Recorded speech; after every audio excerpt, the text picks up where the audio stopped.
it is required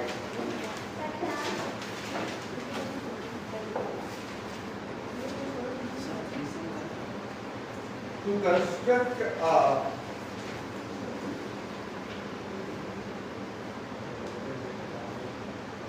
10 microfarad capacitor.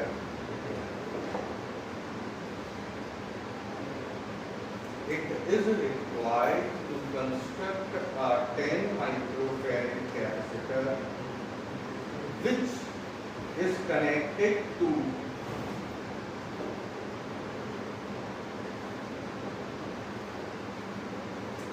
200-volt battery.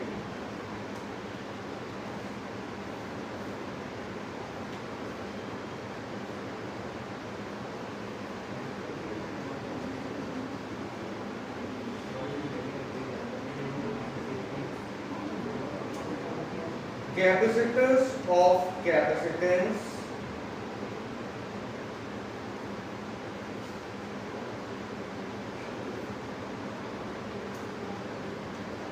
(10 microfarad) are available.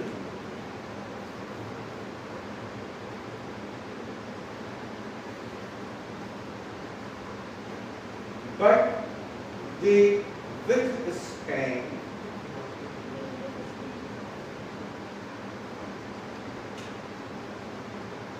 only 50 volt.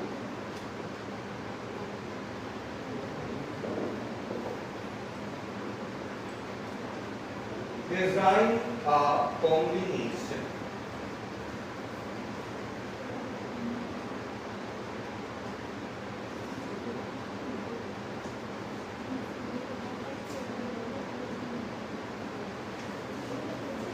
Question समझ लीजिए।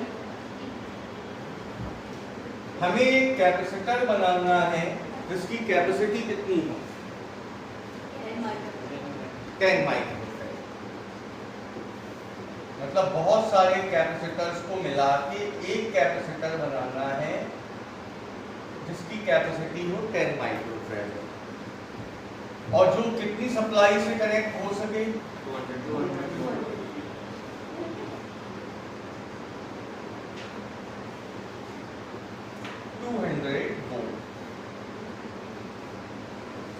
ऐसा बना single capacitor नहीं होगा, कई कैपेसिटर्स के कॉम्बिनेशन से नेट कैपेसिटेंस कितना आएगा? 10। इसे बनाने के लिए हमारे पास कितने माइक्रोफैराड के कैपेसिटर्स प्रेजेंट हैं? 10 माइक्रोफैराड। हमारे पास बहुत सारे 10 माइक्रोफैराड के कैपेसिटर्स प्रेजेंट हैं। शर्त क्या है?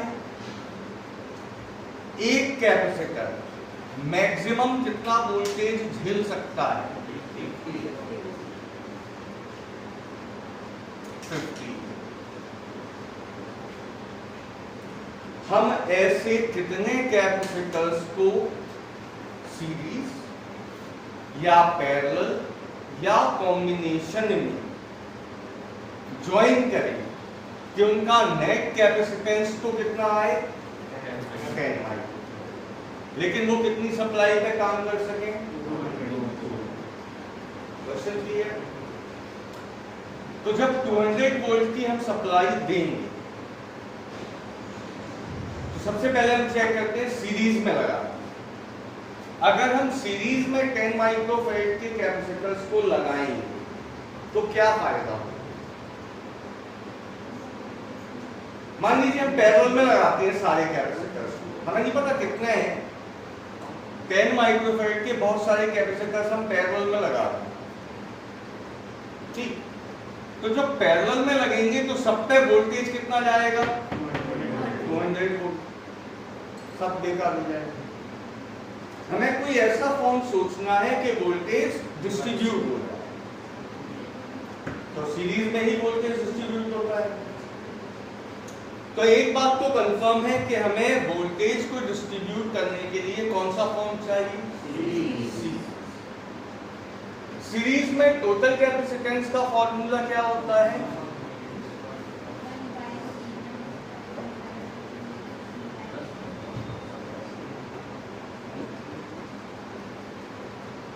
यही होता है।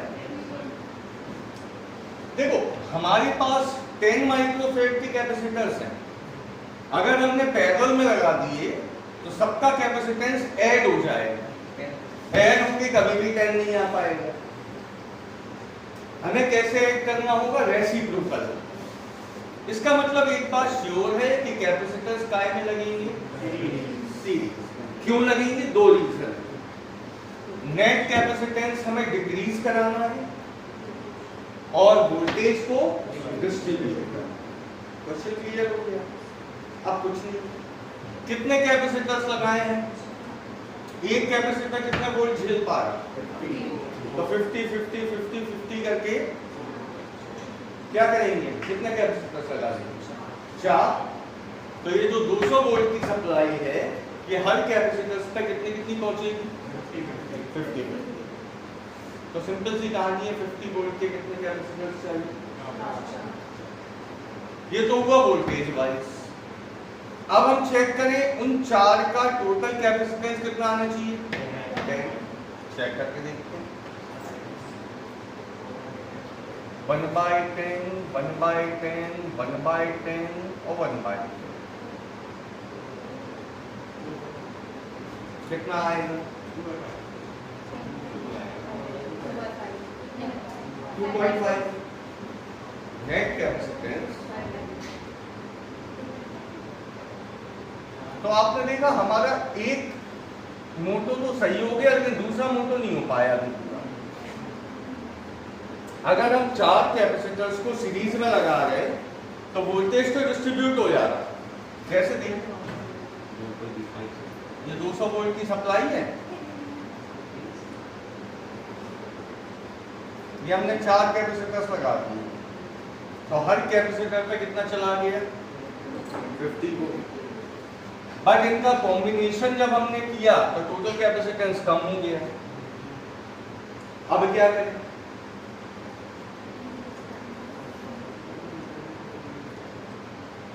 अगर हम एक कैपेसिटर और लगा देंगे तो और कम हो जाएगा, तो ये भी नहीं कर सकते।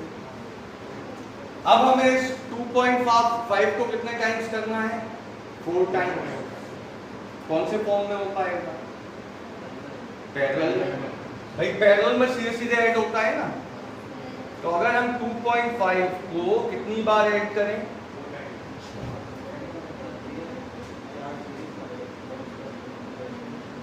तब नेट कैपेसिटेंस कितना आ जाएगा? इसका मतलब क्या होगा? सर एक सीरीज के 4 पैरेलल लगा दो।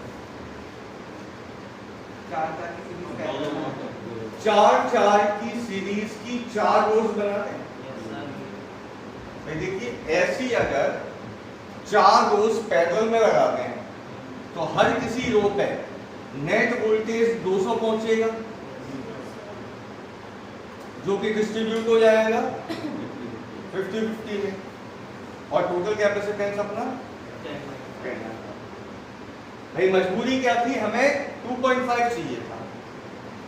अगर हम इसके साथ एक अकेला 10 माइक्रोफेरेड लगा दें तो कोई फायदा नहीं। ऐसी हमें कितनी रोज चाहिए होंगी? 4। क्लियर है कंसेप्ट? तो सबसे पहले की पॉइंट लिखिए।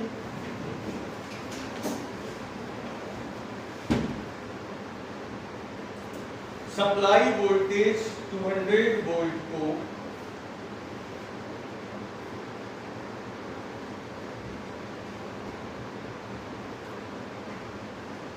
डिस्ट्रीब्यूट करने के लिए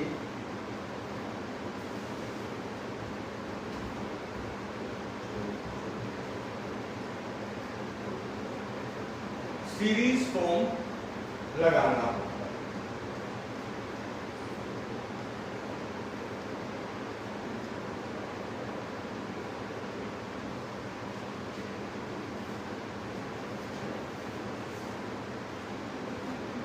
अब पैराग्राफ चेंज करके लिखिए, on connecting 4 capacitors in series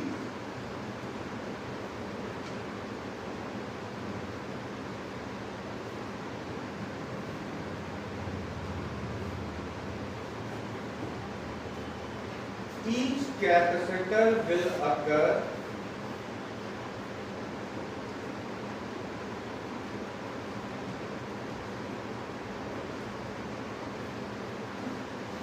50 volt.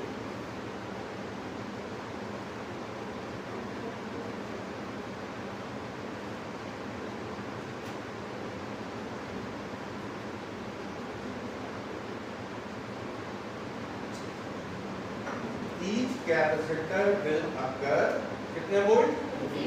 50 volt. Now capacitance of this combination is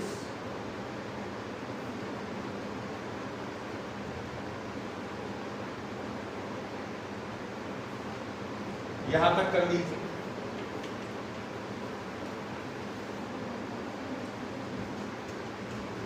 Capacitance of this combination is CS equal 2.5 microfarad।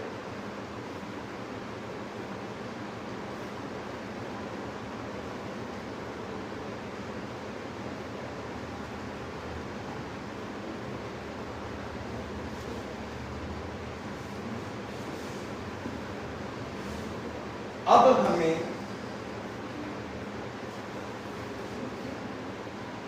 ये आपकी जानकारी है, सोल्यूशन अलग है। अब हमें नेट कैपेसिटेंस को 4 टाइम्स इंक्रीज कराना है। इंक्रीज करा के 10 माइक्रोफैरेड बनाना। अब हमें नेट कैपेसिटेंस को 4 टाइम इंक्रीज करा के net capacitance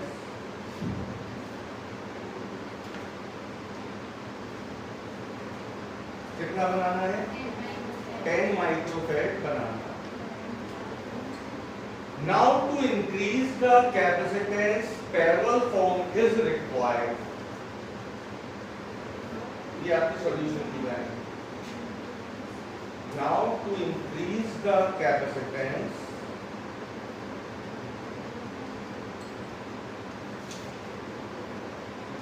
parallel form is required।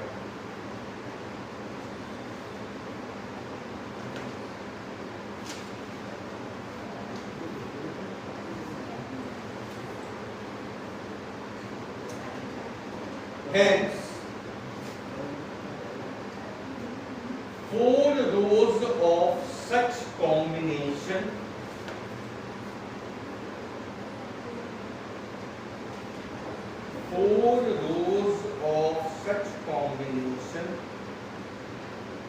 will connect in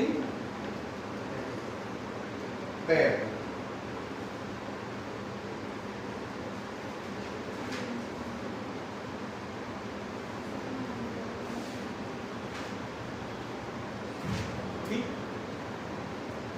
The net capacitance of this combination will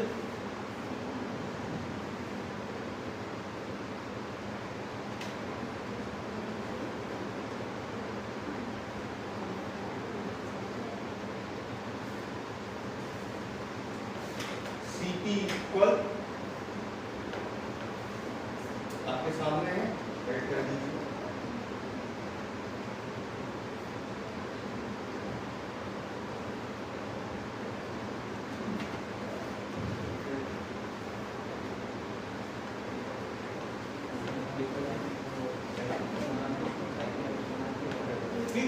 अब डायग्राम बना लीजिए।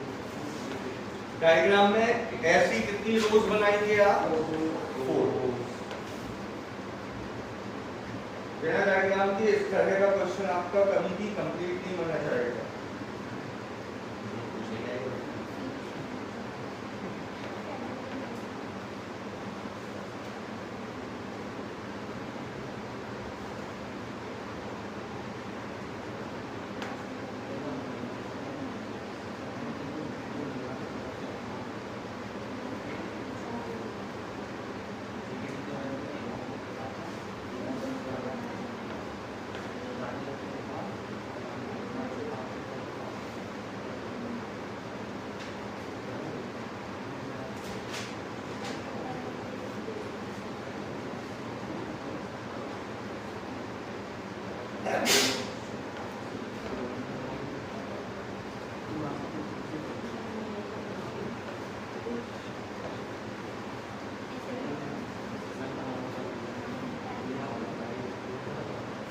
बन गया। Next, find the equivalent capacitance of given network.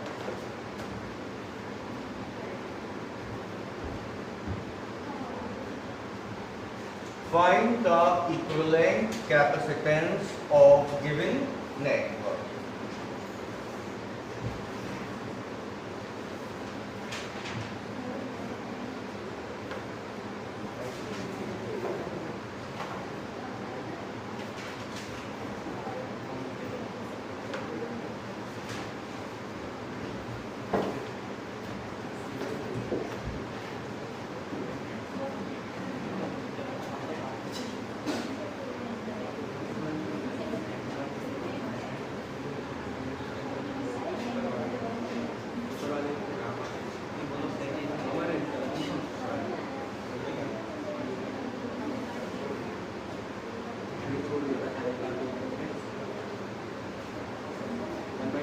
Find the capacitance of given network.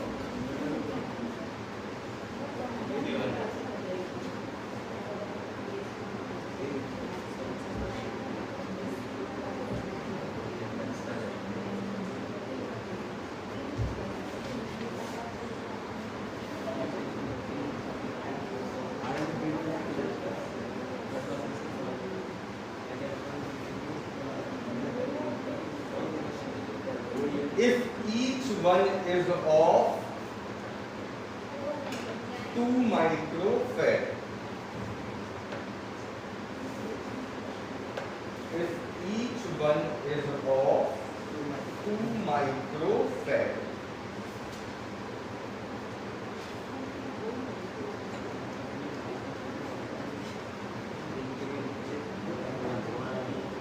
ऐसा network आपने पहले कभी नहीं देखा। इसमें आप सीरीज ऑफ पैरेलल ढूंढ लीजिए।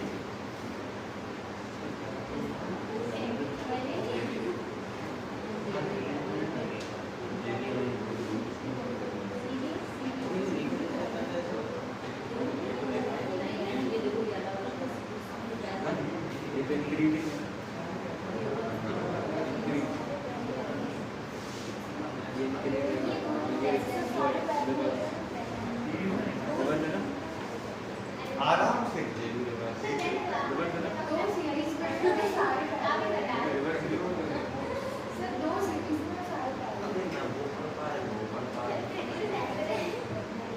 बताइए बेटा, कौन सीरीज कौन पैरेलल?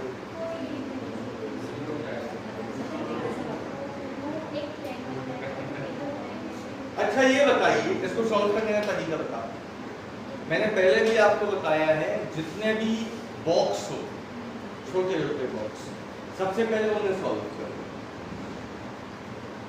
सबसे छोटे बॉक्स ये दोनों हैं। ये दोनों किस फॉर्म में? पैरेलल। क्यों? अगर ये प्लस की प्लेट है तो ये भी प्लस की प्लेट है, ये की साइड से। बी की साइड से ये माइनस की है तो ये भी माइनस, मतलब ये पैरेलल। और ये दोनों भी क्या है?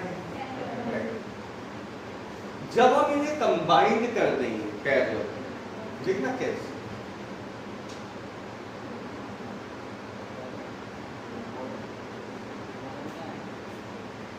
ये हो गए दोनों, C1 और C। ये हो गए पैरेलल। अब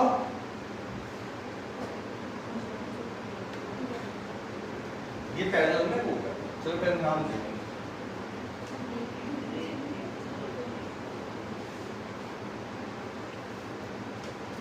ये दोनों भी काय में है?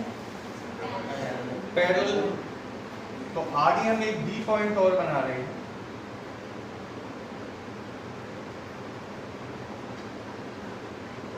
वहां भी दो पैरेलल लगाते हैं। कौन कौन से?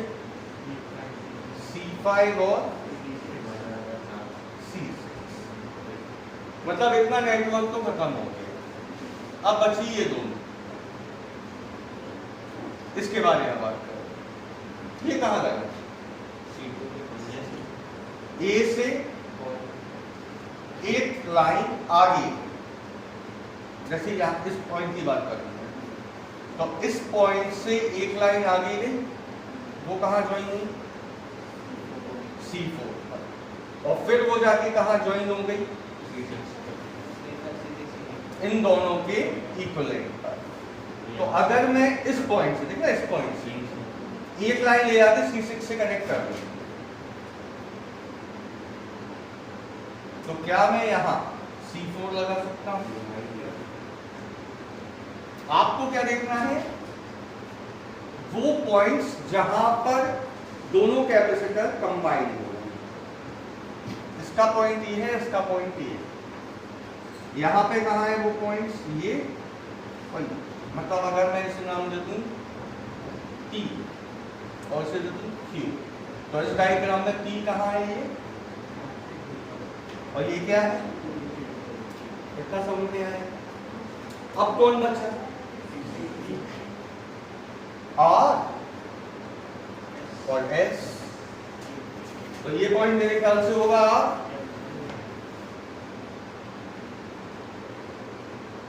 और ये पॉइंट मेरे ख्याल से होगा S। R और S, भाई इसको यहां S लिखो, चाहे इसको घुमा के यहां नहीं है, यहां S लिख दूं मैं, तो अभी इस पूरी लाइन पे क्या लगेगा?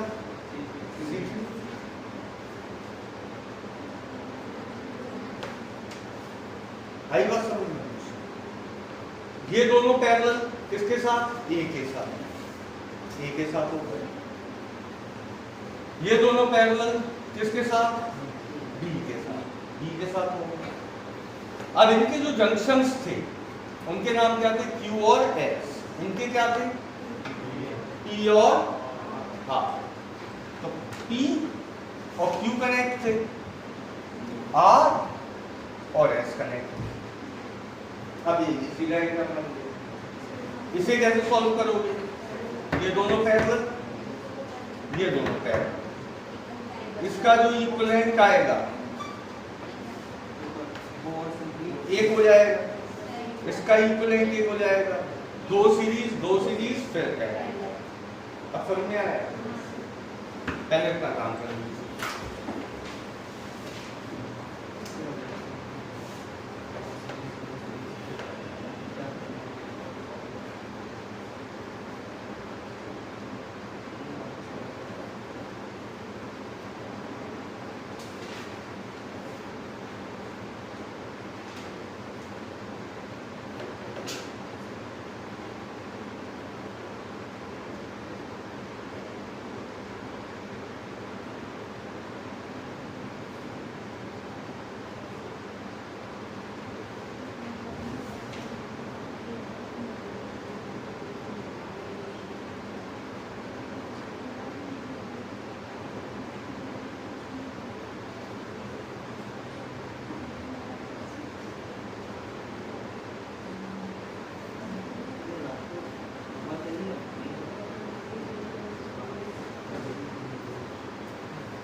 आएगा आंसर?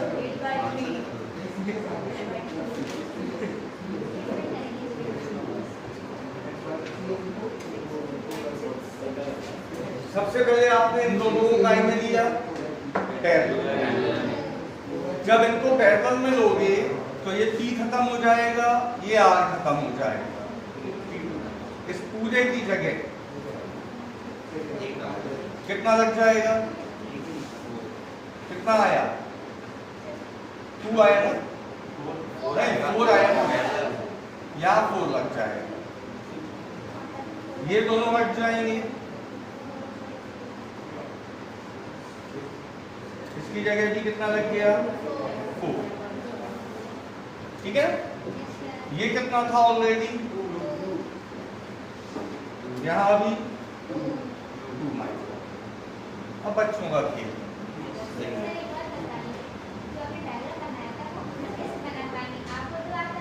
ये एक यूनिक क्वेश्चन है, ये एज इट इज ही आएगा जब भी आया। दो ट्रायंगल्स के बीच में एक पैरेलल हो तो आपको ज्यादा दिमाग नहीं है, ठीक है। तो किसी भी क्वेश्चन को कठिन करने की एक लिमिट होती है। हम चाहते हैं इसमें 4 ट्रायंगल और बना लीजिए, लेकिन फिर वो बहुत ऊपर से जाता है। ठीक है, इतना clear? Next,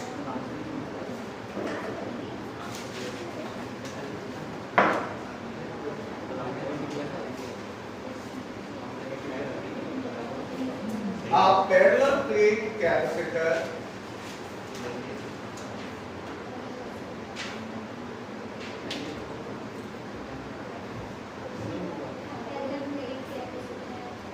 has plate area A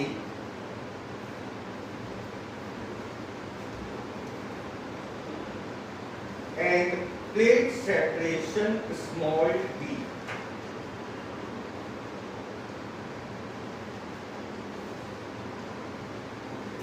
With supply voltage V0.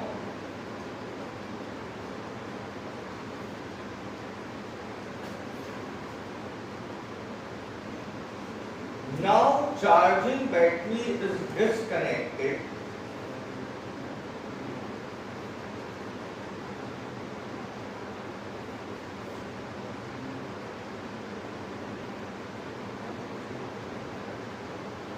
and pulled apart to 3 times of initial separation.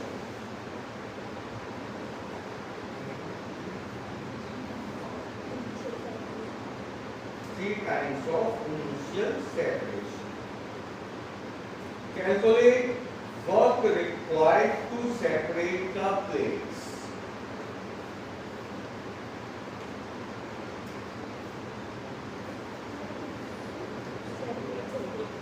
Or change in energy.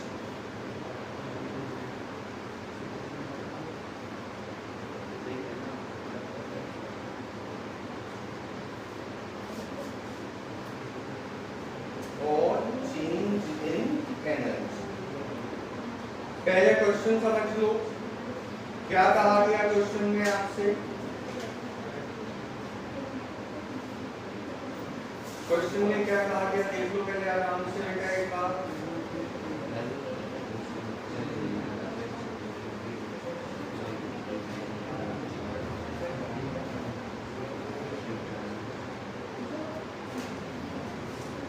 पहले प्लेट्स एरिया है A, सेपरेशन है D और चार्जिंग वोल्टेज है V0।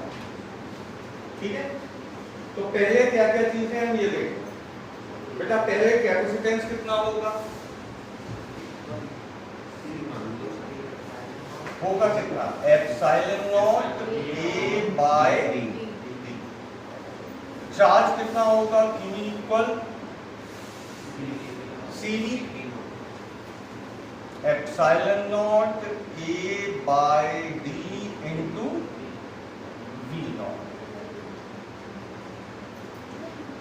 एनर्जी कितनी होगी? U का कोई भी एक फॉर्मूला लगा दो जो आपको पसंद आए। ठीक है, हाफ C।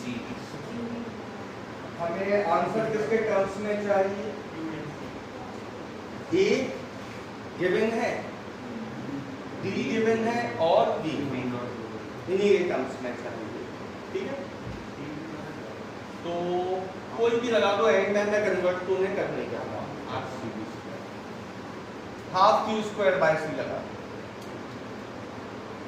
पहले एनर्जी है U initial half Q square by C, बाद में वैल्यू रख देंगे क्यू की और फिर सी, तो इनिशियल एनर्जी आ जाएगी। या रखी दें, क्या आएगा इनिशियल एनर्जी बोलो? हाफ क्यू स्क्वायर की जगह क्या आएगा? Epsilon naught square A square B naught square by C की वैल्यू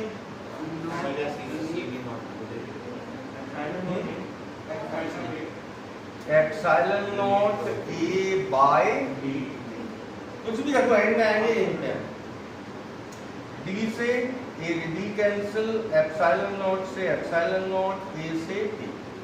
तो इनिशियल एनर्जी कितनी स्टोर है? Epsilon naught A B naught square by 2,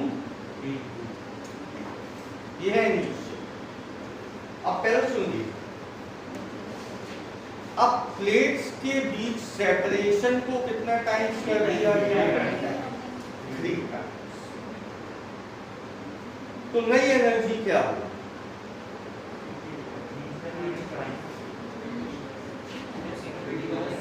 जब प्लेट्स के बीच के सेपरेशन को कितने टाइम्स कर रहे हैं? 3 टाइम्स। तो न्यू एनर्जी क्या होगी? पहले हम जरा चेक करें कि Q में कोई फर्क आएगा प्लेट सेपरेशन को करने से, C में कोई फर्क आएगा प्लेट सेपरेशन को करने से? C में आएगा। C में यहाँ कितना आ जाएगा? 3। तो नया कैपेसिटेंस चेंज होगा। कैपेसिटेंस चेंज होगा तो चार्ज भी चेंज हो जाएगा, ठीक है। तो न्यू कैपेसिटेंस C डैश क्या लिख लूं? Epsilon naught A by 3। तो न्यू चार्ज Q डैश क्या हो जाएगा? Epsilon naught A by 3D into V, यही होगा।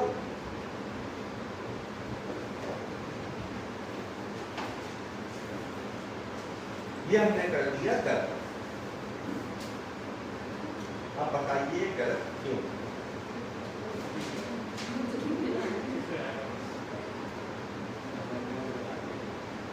आराम से देख लीजिए, फिर बताइए ये गलत क्यों? ज्यादा दिमाग लगा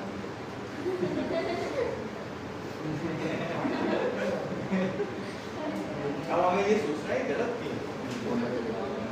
इतना सिंपल क्वेश्चन। ये बताइए, जब हम एक कैपेसिटर को चार्ज करते हैं बैटरी लगा के, तो वो चार्ज एक्सेप्ट करता है। हमने बैटरी को हटा दिया, बैटरी हटा दी और प्लेट का सेपरेशन बढ़ा दिया, तो जितना चार्ज प्लेट पे स्टोर हो गया था वो कैसे चेंज हो जाएगा? भाई आप घर में एक सेल को चार्ज किया और फिर कनेक्शन बंद कर दिया, तो जितना चार्ज उसमें स्टोर हो गया तो वही रहेगा। भाई प्लेट सेपरेशन आप चेंज कर रहे हो मान रहे हैं, लेकिन ये Q डैश कहां से हो? Charge will remain same. तो आप सुनिए इस क्वेश्चन को कैसे। देखिए, इनिशियल हमने ये लिया, इनिशियल एनर्जी, फाइनल एनर्जी क्या होगी? हाफ क्यू स्क्वायर में तो कोई चेंज नहीं आएगा। इस क्वेश्चन का यही की पॉइंट है कि प्लेट्स का सेपरेशन कम या ज्यादा करने से चार्ज पर कोई फर्क नहीं। जितना वो चार्ज हो चुका है उतना चार्ज हो चुका, बैटरी आपने डिस्कनेक्ट कर दी, तो Q will remain same. Change क्या हुआ? C। अब जो C है वो कितना हो गया? सिंपल सी बात है, C/3 हो गया यार। तो यहां हम पहले C रख रहे थे, अब क्या रखेंगे? ठीक है, तो क्या आ जाएगा ये? 3 times of half Q square by C। इतना क्लियर हुआ? कॉन्सेप्ट क्या है? ऑन रिमूविंग बैटरी, कैपेसिटर जितना चार्ज हो चुका है उसमें कोई चेंज नहीं आता। कब चेंज आएगा? जब उसकी प्लेटों के बीच में आप कोई डाइलेक्ट्रिक हो, अदरवाइज कोई। ठीक है, हमेशा याद रखो, अगर आपने बैटरी लगा के कैपेसिटर को चार्ज किया और फिर बैटरी हटा दी तो चार्ज विल रिमेन। ठीक है, तो बाद में एनर्जी क्या हुई? इंक्रीज हो गई। तो चेंज इन एनर्जी क्या होगा? U final minus U initial. समझते हैं ना? अभी दोनों की वैल्यू रखोगे, क्या कॉमन मिलेगा? अंदर बचेगा 3 माइनस 1, ये बचेगा। 2 से 2 कैंसिल हो जाएगा, क्या बचेगा? अब एंड में Q की ये वाली वैल्यू, क्योंकि हमें आंसर किसके टर्म्स में चाहिए? A, D और B नॉट। Q की ये वाली वैल्यू आ जाएगी और C की ये वैल्यू जो आएगा दैट विल बी योर। तो इस क्वेश्चन में हमें एनर्जी का वही फॉर्मूला लगाना होगा जिसमें चार्ज हो और वोल्टेज ना हो, क्योंकि बैटरी आप हटा। तो क्या 2 की पॉइंट है इस क्वेश्चन की? पहली चीज, बैटरी हटा देने पर एनर्जी का वो फॉर्मूला यूज होगा जिसमें वोल्टेज ना हो। दूसरी चीज, बैटरी हटा देने पर चार्ज अनचेंज रहेगा। तो पहला पॉइंट लिखिए, ऑन रिमूविंग बैटरी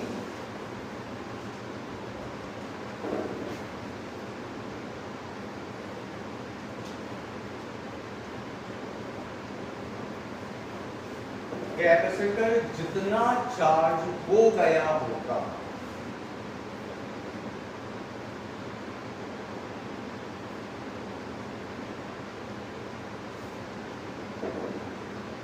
अब उसमें कोई चेंज नहीं आएगा।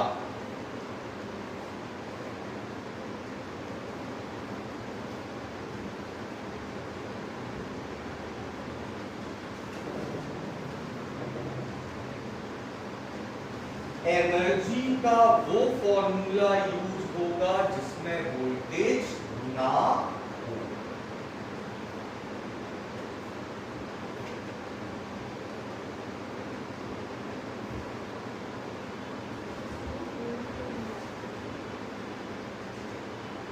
Because battery is removed.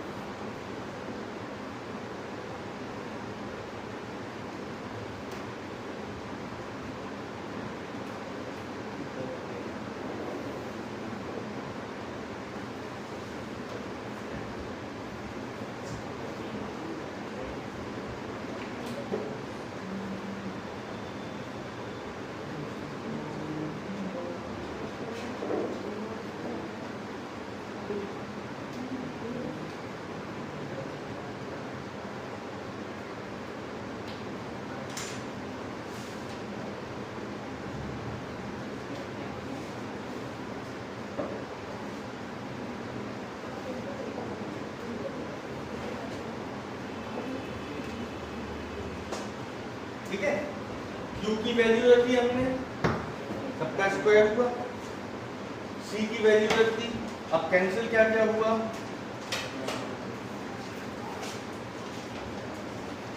तो फाइनली आपका आंसर क्या आएगा? Epsilon naught A D not square bye B।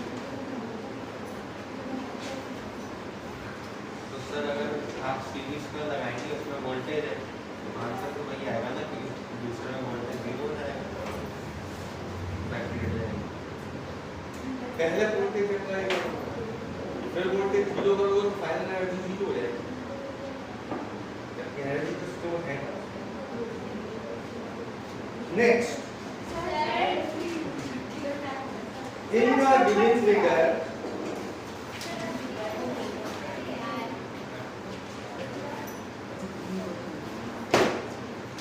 the given figure,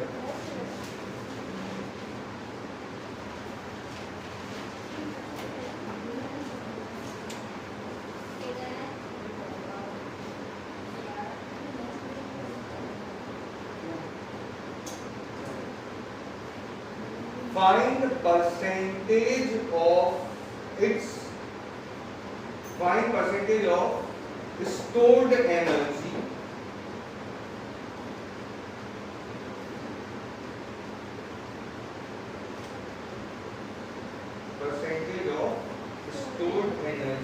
dissipated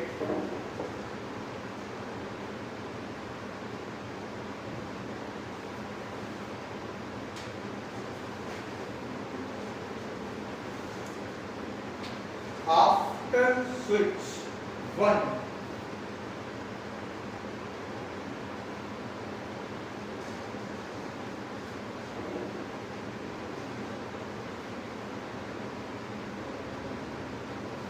is shifted from position 1 to position 2.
ठीक है।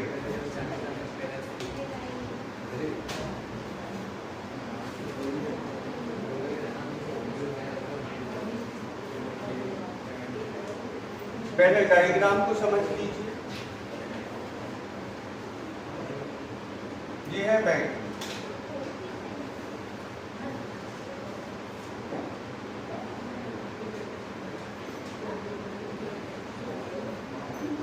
ये है 2 माइक्रोफैरेड का एक कैपेसिटर, यहाँ है पोजीशन 2, यहाँ है 8 माइक्रोफैरेड का दूसरा कैपेसिटर। मुझे ये बताइए फिलहाल कौन सा कैपेसिटर रोल में है? केवल 2 माइक्रो, क्योंकि इसका स्विच कनेक्ट नहीं। तो इस समय एनर्जी का फॉर्मूला क्या होगा? कौन सा लगा है? C और V मानो, तो हाफ CV स्क्वायर, ठीक है। तो इनिशियल एनर्जी क्या आ जाएगी? हाफ 2 × 10⁻⁻⁻⁻ v का स्क्वायर। ठीक है, इतना क्लियर? अब आपसे कहा गया कि स्विच को पोजीशन 1 से पोजीशन 2 पर शिफ्ट कर दो।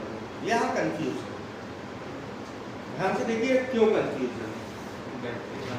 आप क्या सोचेंगे, इसको यहां से हटा के यहां लगा, और कायदे से होना भी ये चाहिए जो कहा गया कि 1 से हटा के 2 पे लगा, लेकिन ऐसा करोगे तो सप्लाई नहीं आएगी। इसका मतलब क्या कहा गया होगा? 1 और 2 को मिलाकर 1 कर, ये सोचो, यही होगा इसका मतलब, तभी सर्किट बन पाएगा। अब ये दोनों किस फॉर्म में है? पैरेलल। तो सीटी कितना हो गया? 10 माइक्रोफैरेड।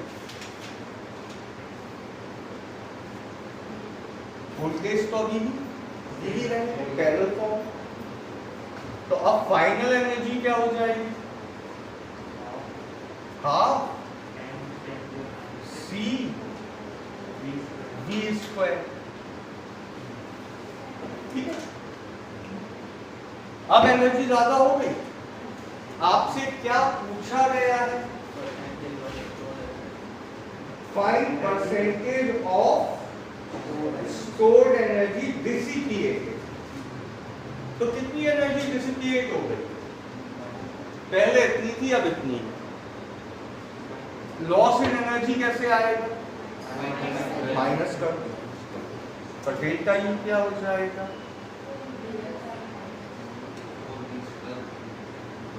इसमें से इसको माइनस करो, कितना आएगा फाइनली? ये कितना है? 5, ये 5।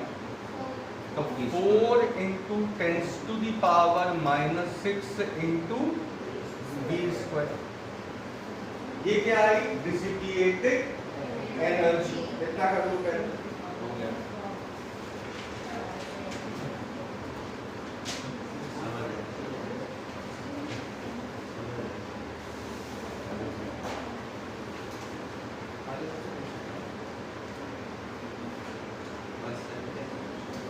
अब आपसे पूछा क्या गया? तो इसको आप कौन सी एनर्जी से कंपेयर करोगे? इनिशियल से करोगे कंपेयर। तो परसेंटेज क्या हो जाएगा? Change in energy upon initial energy. कितनी थी? यही थी, इनटू में 1। तो कितना आ जाएगा आंसर?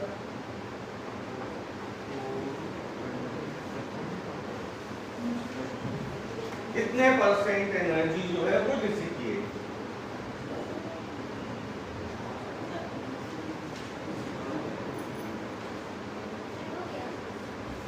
क्लियर? इतना कीजिए।